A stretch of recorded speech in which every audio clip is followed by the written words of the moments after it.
So here's how to know if your order have been placed on the Temu app. Before we start, go ahead and click on my link down in the description to get a $100 free coupon bundle, or use my code ACR697477 to get 30% discount. So first of all, go ahead and go to temu.com. On the website, you can see all of these sections on the top. Go to Orders and Accounts right here. Then on the left panel, you will get to see your orders. Click on All Orders from the options. After that, you can view all orders, processing, shipped, delivered, and returns. So if you click on these sections, you will get to see all of your orders in these sections. You can also search the order by name or order number and tracking number on this search bar.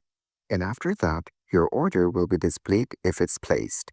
And that is exactly how to know if your order has been placed on the Temu app.